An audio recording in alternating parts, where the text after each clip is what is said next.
Friends, এটি হচ্ছে ঐতিহাসিক শহীদ সোহরাওয়ার্দী উদ্যান এবং রমনা কালী মন্দির। চলুন আপনাদেরকে ঘুরে দেখাই।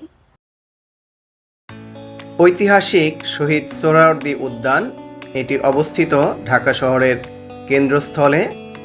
ঢাকা বিশ্ববিদ্যালয়ের পাশেই এক পাশে তিন নেতার মাজার, এক পাশে রমনা কালী মন্দির, হাইকোর্ট এবং অন্য পাশে বারডেম হসপিটাল এবং ঢাকা বিশ্ববিদ্যালয়ের বাংলা একাডেমি এবং টিএসসি। এটি হচ্ছে রমনা কালী মন্দির, কালী মন্দিরের প্রবেশ পথ। সোহরাওয়ার্দী উদ্যানের সাথেই এটি। কালী মন্দিরের পদ্ম পুকুর, এই পুরো পুকুর জুড়ে পদ্ম ফুল গাছ। এখন পদ্ম ফুলের সিজন না দেখে ফুল নেই। আর এটি হচ্ছে মন্দিরের মূল অংশ,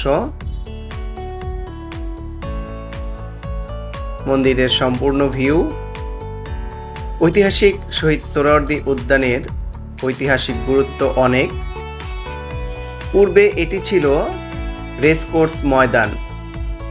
এখানে সপ্তাহে একদিন করে ঘোড়দৌড় প্রতিযোগিতা অনুষ্ঠিত হতো। 1971 সালে বিজয় অর্জনের পর এই রেসকোর্স ময়দানের নাম পরিবর্তন করে শহীদ সোহরাওয়ার্দী উদ্যান রাখা হয়। বঙ্গবন্ধু 1971 সালের 7ই মার্চে যে ভাষণ দিয়েছিলেন, ঐতিহাসিক 7 মার্চের ভাষণ, সেটি এই ময়দানেই ভাষণ দিয়েছিলেন। এবং 1971 সালের 16ই ডিসেম্বর পাকিস্তানি হানাদার বাহিনী যে আত্মসমর্পণ অনুষ্ঠান সম্পন্ন হয়েছিল, সেটিও এই সোহরাওয়ার্দী উদ্যানেই হয়েছিল। এজন্য এই উদ্যানের ঐতিহাসিক গুরুত্ব অপরিসীম। এছাড়াও আরও অনেক ঐতিহাসিক ঘটনা এই উদ্যানকে ঘিরে রয়েছে। উদ্যানের মধ্যে একটি লেক আছে। এই লেকে প্রচুর তেলাপিয়া মাছ, একটি স্বাধীনতা স্তম্ভ আছে। লেকে যারা দর্শনার্থী আসেন তারা লেকটি পরিষ্কার রাখার চেষ্টা করবেন। আমরা দেখতে পাচ্ছি লেকের চারপাশে প্রচুর ময়লা আবর্জনা, প্রচুর চিপসের প্যাকেট, খাবারের ময়লা। এই জিনিসগুলো একটু খেয়াল করবেন। যারা দর্শনার্থী এখানে আসেন, বিকেলে বসে যারা আড্ডা দেন, তারা এই ময়লা আবর্জনাগুলো ফেলবেন না, পরিবেশটা নোংরা করবেন না। এখানে বসার কোনো অবস্থা রাখিনি। প্রচুর তেলাপিয়া মাছ এখানে আছে।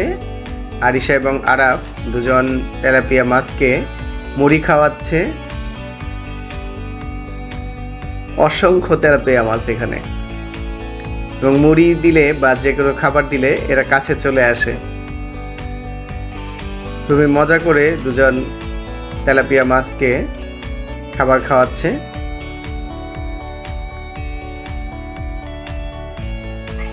লেকের পানি একেবারেই স্বচ্ছ।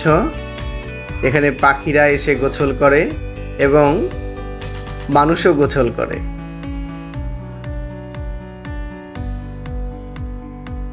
এখানে স্বাধীনতা জাদুঘর আছে। আমরা আজকে স্বাধীনতা জাদুঘর দেখাবো না, আজকে শুধু শহীদ সোহরাওয়ার্দী উদ্যান। সোহরাওয়ার্দী উদ্যানে প্রচুর গাছপালা এবং পাখি আছে। সুন্দর সুন্দর ফুল গাছ আছে, সারা বছর এগুলোতে ফুল ফুটে থাকে। খুব সুন্দর ভিউ এই গাছগুলোর। এটি হচ্ছে শিখা চিরন্তন। এটি হচ্ছে শিখা চিরন্তন। শহীদ সোহরাওয়ার্দী উদ্যানে এটি সর্বক্ষণ প্রজ্বলিত একটি অগ্নিশিখা, সবসময় এটি প্রজ্বলিত থাকে।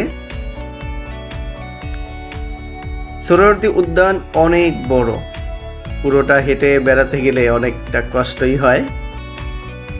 সুন্দর একটি ফুল গাছ, অরেঞ্জ কালারের অনেকগুলো ফুল। বেশ কয়েকটি বট গাছ এখানে আছে। এই বট গাছটি অনেক বড়। এই বট গাছটি হলো ছবির হাট যে দিকটায়, এই গেটের পাশে অনেক বড় বট গাছ, বয়সী একটি বট গাছ। খুবই চমৎকার এই গাছটি। ফ্রেন্ডস, বিদায় নিচ্ছি আমি আয়েশা জামান। আপনারা অবশ্যই সোহরাওয়ার্দী উদ্যানে বেড়াতে আসবেন।